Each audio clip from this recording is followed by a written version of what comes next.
여성의 정치 대표성, 과연 무엇을 위한 것인가, 이게 정말 꼭 필요한 것인가, 이런 것들에 대해서 이번 시간을 통해서 계속 생각을 해봤으면 좋겠습니다.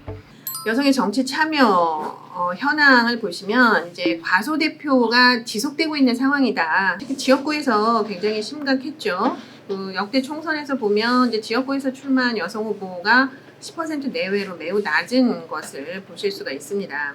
역대 총선에서 여성 당선자 비율 보시면 여기 이렇게 16대에서 17대로 넘어오면서 여성의 비율이 이렇게 그 전에는 이제 5.9%였는데 지금 이제 39명으로 13.4%로 되면서 약 2배 정도 높아진 거를 보실 수가 있고요. 그런데 또 이렇게 보면 이제 여성 후보 50% 공천이라는 것이 굉장히 획기적인 결정인데도 불구하고 그 이후 치러지는 18대, 19대 이렇게 쭉 보시면 굉장히 천천히 증가를 하고 있습니다. 금방 늘어나지가 않아요. 그래서 이 부분은 결국에는 비례대표라는 것은 그 정해져 있는 의석이 있고 여성 의원들이 증가하기 위해서는 이제 지역구를 통한 확대가 필요한 것인데 이렇게 지역구에서의 확대가 매우 느리게 진행이 되고 있구나라는 것을 아실 수가 있을 겁니다.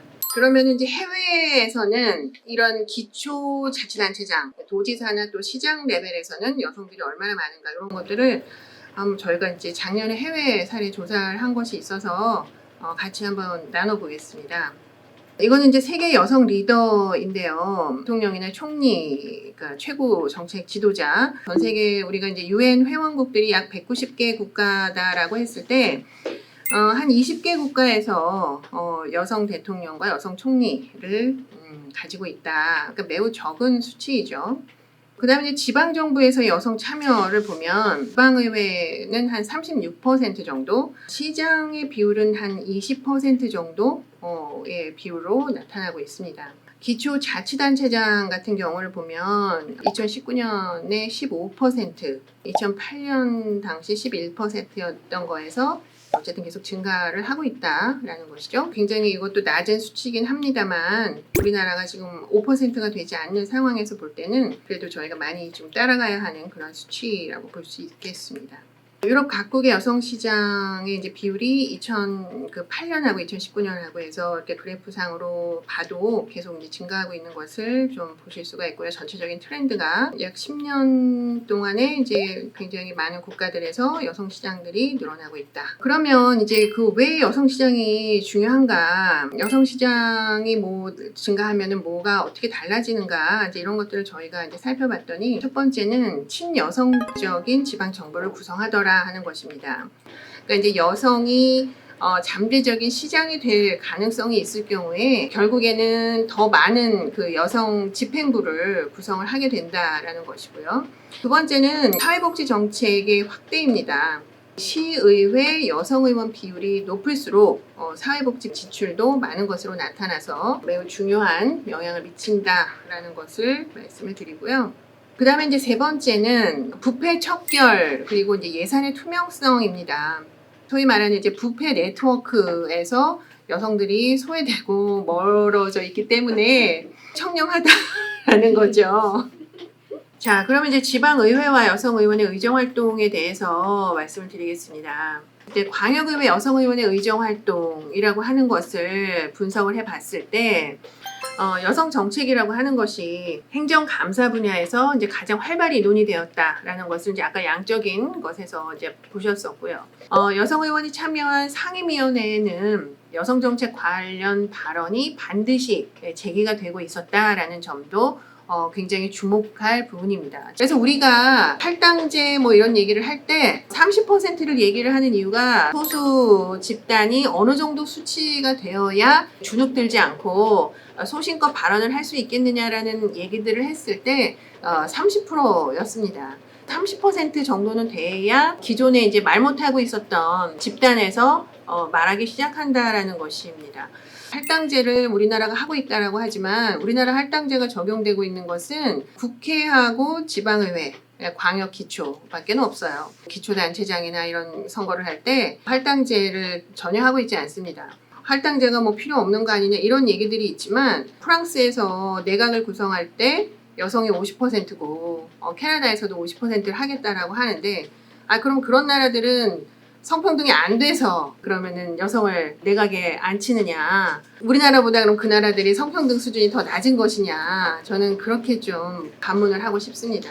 그럼 여성의 정치 대표성이 왜 필요한가, 여성 리더가 필요한 이유가 뭔가, 이런 얘기를 했을 때 우리 사회의 젠더 이슈 누가 해결할 것인가, 그리고 이런 그 뿌리 깊은 가부장제에서의 성역할, 그리고 젠더 폭력에 대한 공정한 수사와 판결, 남녀의 일가정 양립으로 삶의 질 개선, 여성에게 존재하는 유리천장, 유리벽 제거, 이런 이슈들을 해결하기 위해서는 결국에는 여성 리더가 필요하다라는 것을 저는 다시 한번 말씀을 드리고 싶습니다. 남녀 당직자를 대상으로 해서 정치적인 태도와 정치적인 야망의 차이에 대해서 한번 연구를 했는데요. 정치적인 야망의 크기가 여성과 남성의 차이가 나타나게 된다. 그리고 실제로 공천을 신청할 것이라고 하는 결정적인 순간에 액션을 취할 것이냐 아닐 것이냐에 있어서도 차이가 나타나고 있다라는 것이고요. 공천 과정에 뭐가 문제인가, 사실 이 네트워크 보시면 답이 나오는 거고요.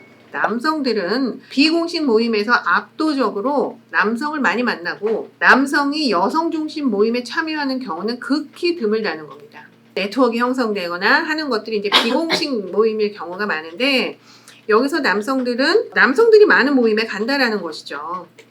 남녀 당직자가 생각하는 본인의 멘토가 누구냐를 물어봤어요. 여성 당직자들은 본인이 생각하는 멘토가 있고 그 사람이 여성입니까 남성입니까를 물어봤을 때 남성이 약간 많죠. 그런데 남성 당직자에게 압도적으로 남성이 많은 거예요.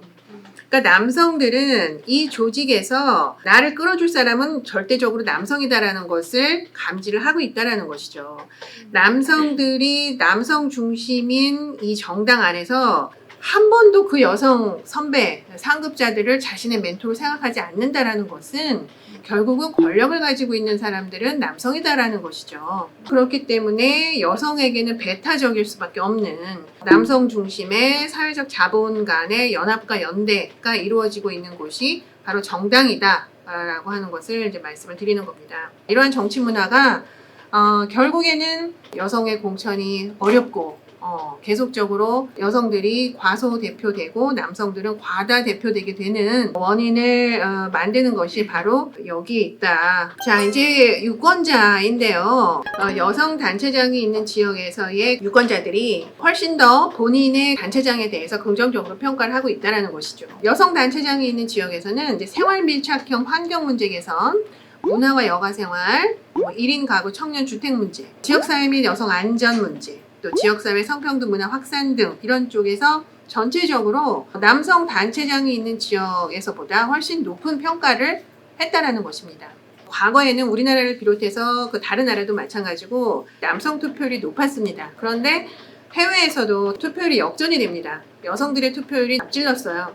근데 우리나라 같은 경우에도 지난 18대 대선부터 계속 여성들의 투표율이 남성들의 투표율을 앞지르고 있어요. 이제는 표심으로 보여준다라는 것이죠. 그래서 이제 이번에 치러지는 이 선거와 관련해서 우리가 뭐 여성할당제 도입을 했다, 뭐 지난 20년 동안 뭐 어떻게 됐다, 성평등 이슈 많은 것들 얘기를 했지만 특히 이번 선거 같은 경우에는 뭐 공약에 대해서는 그 누구도 지금 얘기를 하지 않고 있고요.